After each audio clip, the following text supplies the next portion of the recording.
Good morning everyone. इस video पर बात करने वाला हूँ Chhattisgarh board class 12th subject business study व्यवसाय अध्ययन 3 मार्क्स का मोस्ट इम्पॉर्टेंट क्वेश्चन इस वीडियो पर बताने वाला हूँ। तो स्टूडेंट वीडियो को शुरू से लेकर अंत तक देखे।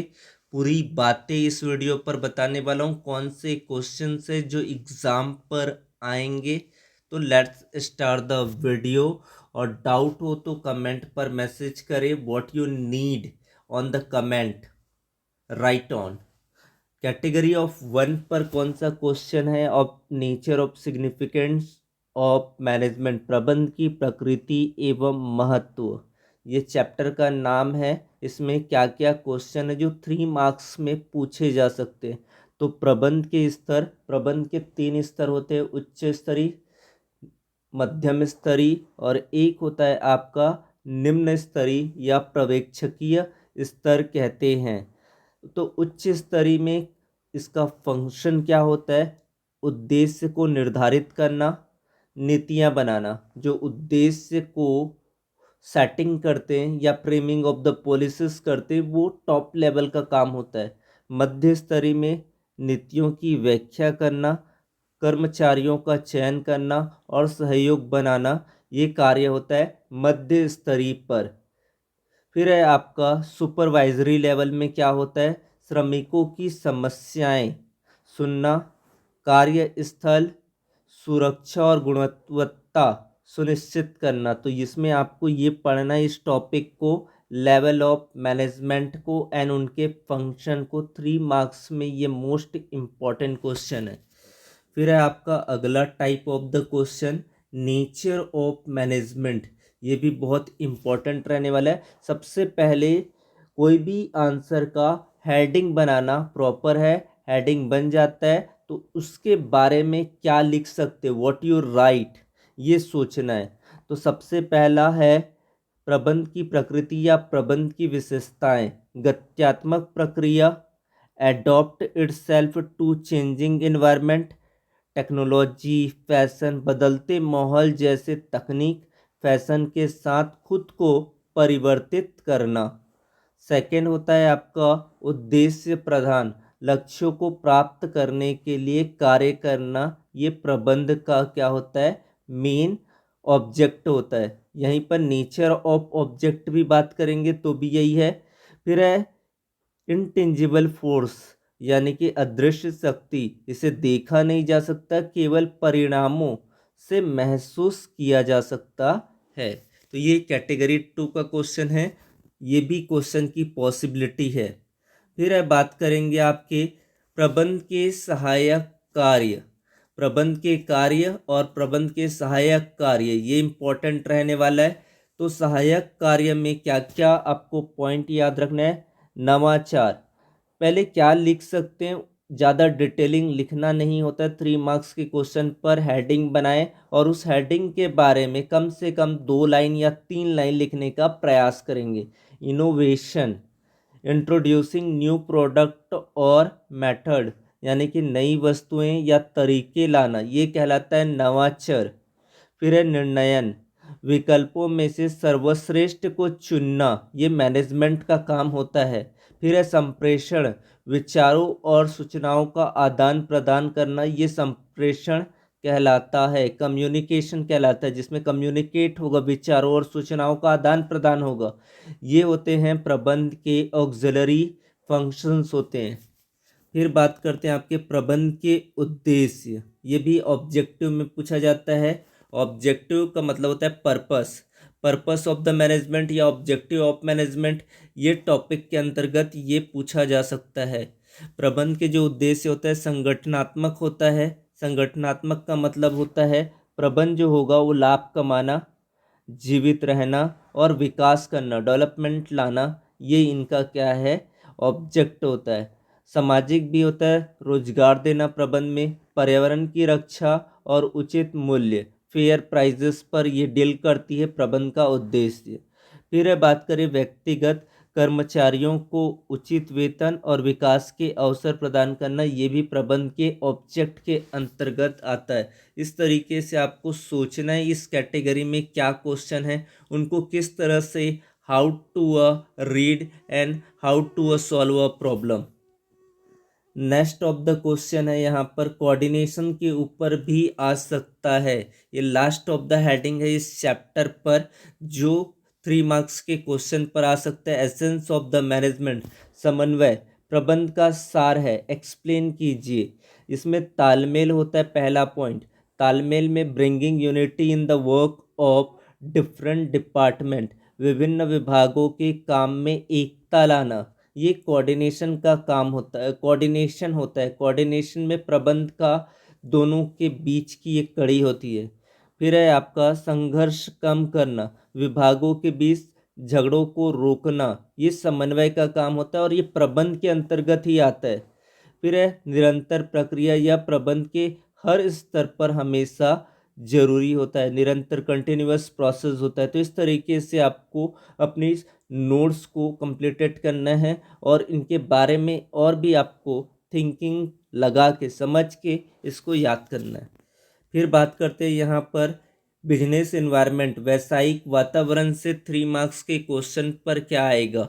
सबसे पहला जो टॉपिक मोस्ट इम्पॉर्टेंट होने वाला, डायमेंशन ऑफ एनवायरनमेंट, वातावरण के आयाम या घटक, इसी को ही दोनों में आप लिख सकते हैं। घटक आए चाहे आयाम के बारे में आए, इन्हीं पॉइंट से ही आपको आंसर को कंप्लीट करना है।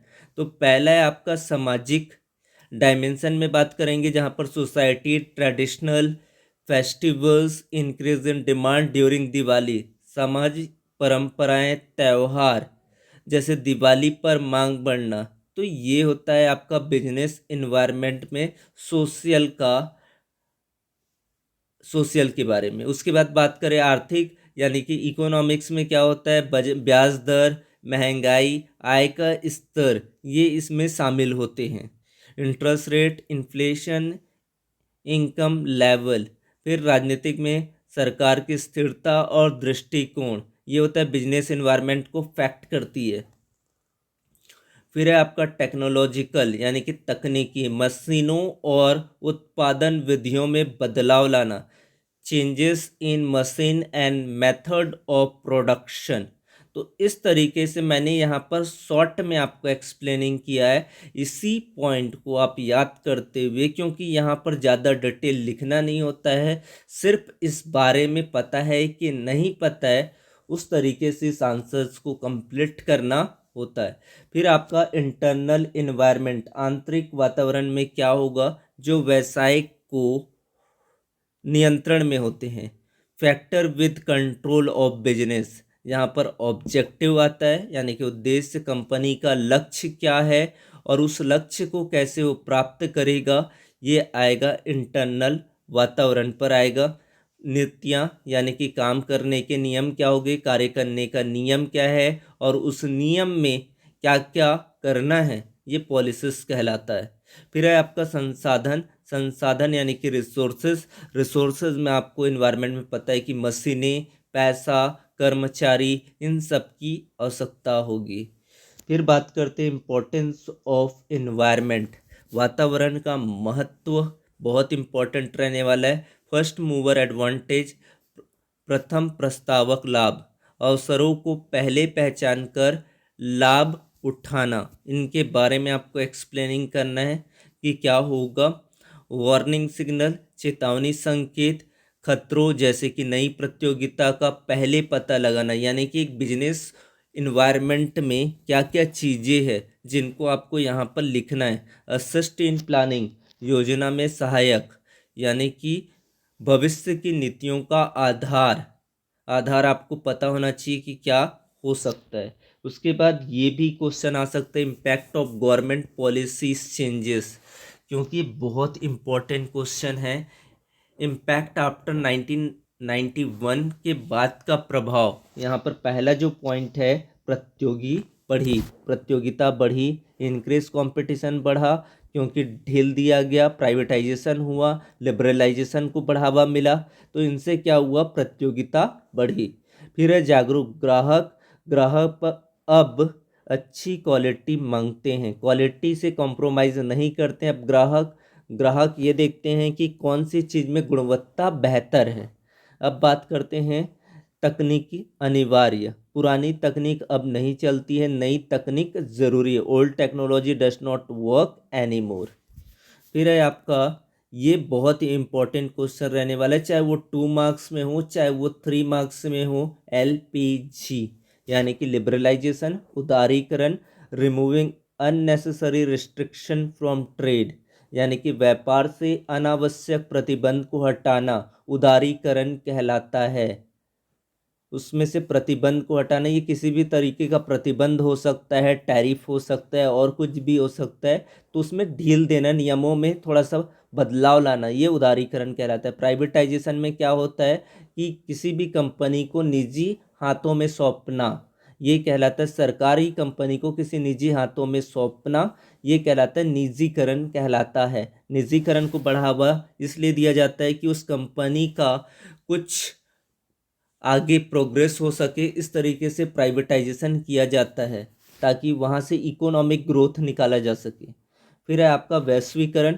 वैश्वीकरण का मतलब समझ में आ गया होगा, ग्लोबलाइजेशन, यानी कि एक देश को दूसरे देश पर जोड़ने की क्रिया, बाजारों को, वो ग्लोबलाइजेशन कहलाता है। तो ये टॉपिक को छोड़ना नहीं है, इनमें से कोई ना कोई क्वेश्चन आपका आ सकता है।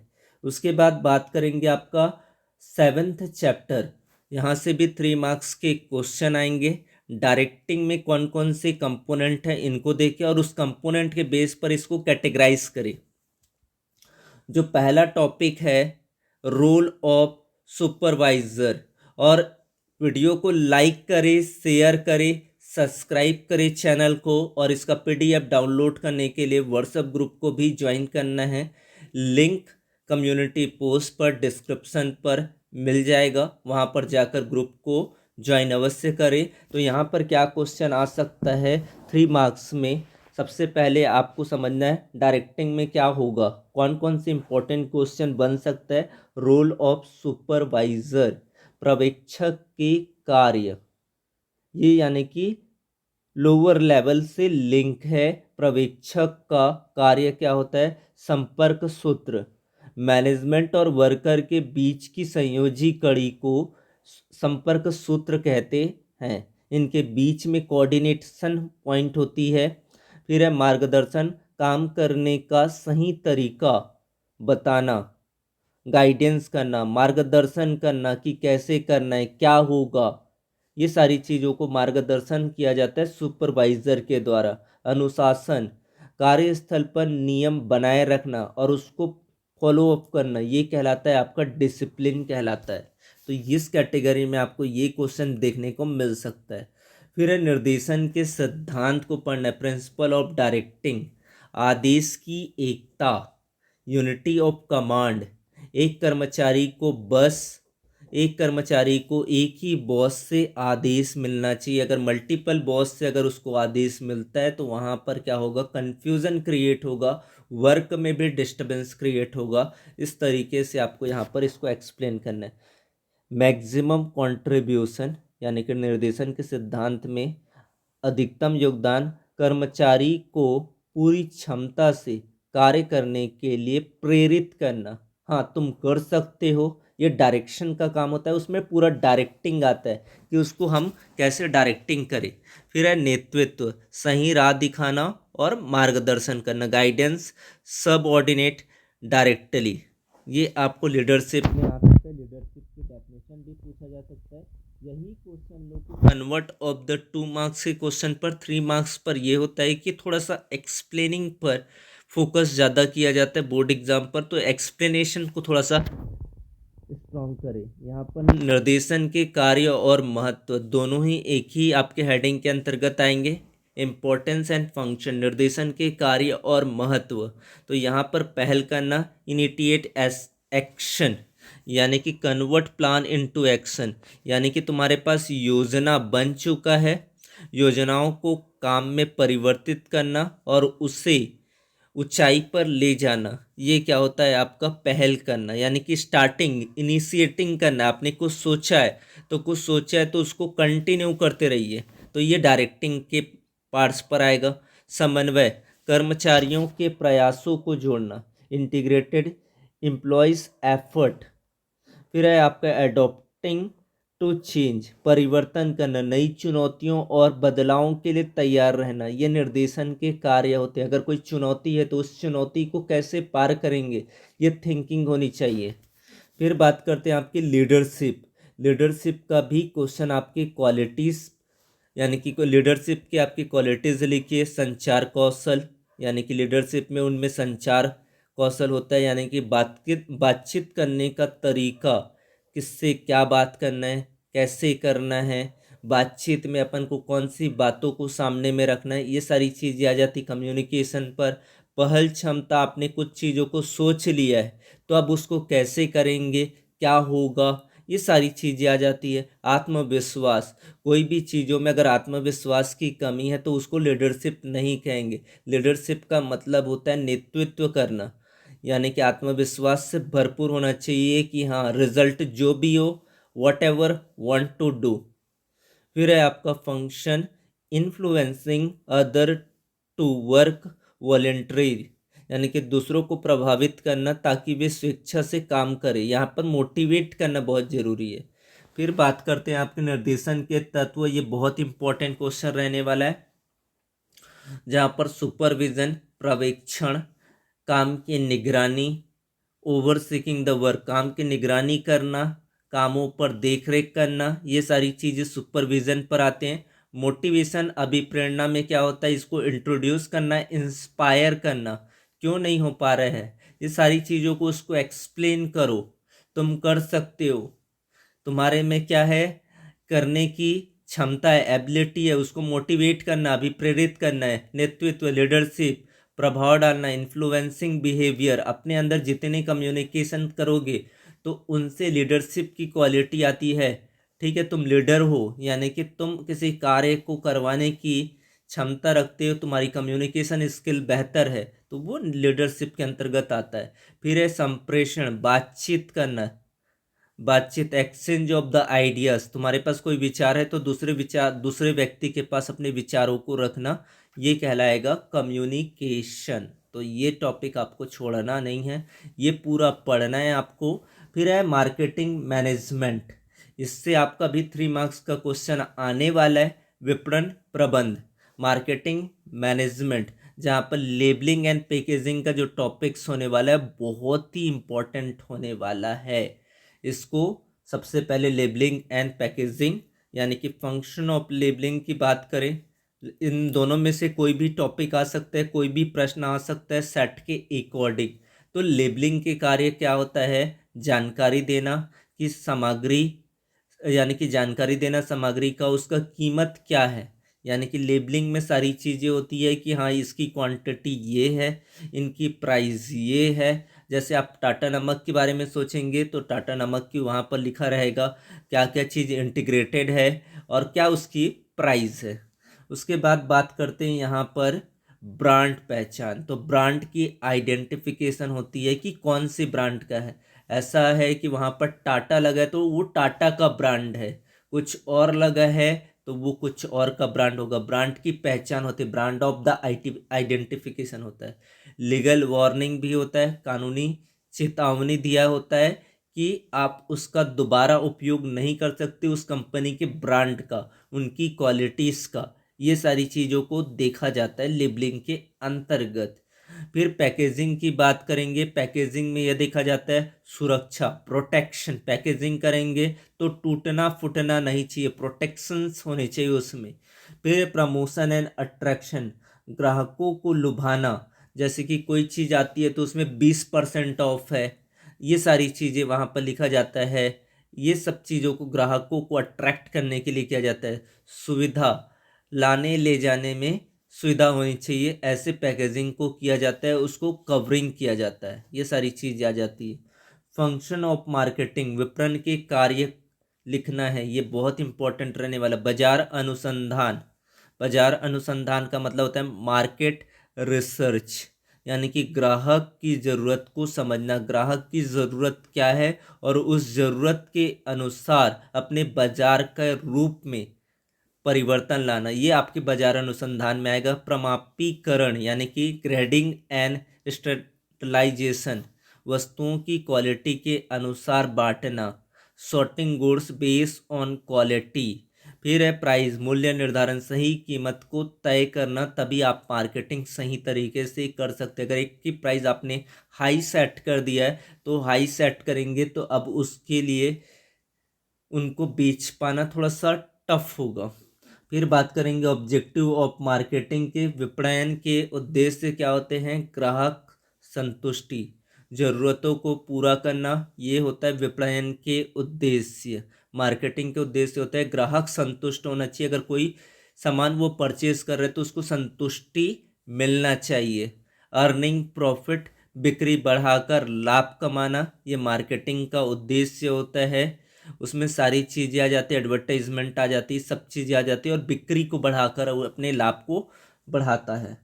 फिर है मार्केट शेयर, बाजार हिस्सेदारी, नए ग्राहक जोड़ना और बाजार में पकड़ को बनाना, ये आएगा मार्केट शेयर के अंतर्गत। इस तरीके से आपको पढ़ना है ताकि आपके कोई भी पॉइंट हो वो छूटे ना एग्जाम में। प्रोडक्ट मिक्स, उत्पाद मिश्रण, यानी कि उत्पाद का मिश्र में क्या आएगा आपका? विस्तार। कंपनी कितने तरह के प्रोडक्ट बनाती है, जैसे कि साबुन, तेल और जैसे जानते हो उनके बारे में लिखना है। गहराई, एक प्रोडक्ट कितने किस्म की होती है, छोटा भी होता है, बड़ा पैक भी होता है। एक रूपता, प्रोडक्ट आपस में कितने मिलते जुलते होते हैं, ये प्रोडक्ट मिक्स के अंतर्गत आता है। फिर है आपका मार्केटिंग एंड सेलिंग, इसमें डिफरेंसेस आ सकता है या तो डायरेक्ट आपको इसके बारे में लिया जा सकता है, तो इस टॉपिक से कोई भी क्वेश्चन बन सकता है। जहाँ पर विपणन बनाम विक्रय, यानी कि मार्केटिंग का फोकस होता है कस्टमर पर और सेलिंग ऑन सेल्स प्रोडक्ट, विपणन ग्राहक पर, विक्रय माल बेचने पर होता है। ठीक है, ये यानी कि यहाँ पर मार्केटिंग का जो फोकस होता है वो कस्टमर पर होता है, सेलिंग का मतलब होता है सेल्स ऑफ द प्रोडक्ट होता है। उसके बाद क्षेत्र की बात करेंगे तो विपणन व्यापक है, विक्रय क्या होता है? संचुलित, संकुचित होता है, नैरो रेंज पर होता है। फिर एक गोल की बात करेंगे तो गोल, मार्केटिंग का जो एम्स होता है प्रॉफिट थ्रू सेटिस्फेक्शन होता है और selling at profit through volume होता है, संतुष्टि से लाभ। विक्रय का मतलब होता है वॉल्यूम से लाभ, जितना ज़्यादा बेचेंगे तो उतना ज़्यादा आपका क्या होगा? विक्रय होगा। और विपणन यानी कि मार्केटिंग का मतलब होता है संतुष्टि से लाभ। ये सारी चीज़ें आपको करना है। अगर 3 मार्क्स के क्वेश्चन आते हैं, 3 heading and 1 explanation 9 for each an example, उसके बारे में आप एक्सप्लेन कर दे, ज़्यादा बेहतर होगा। इस तरीके से 3 मार्क्स के all question are completed. Video like, share and comment on the video. Thank you so much watching the video. Join the WhatsApp and Telegram and other social media platform. Thank you so much.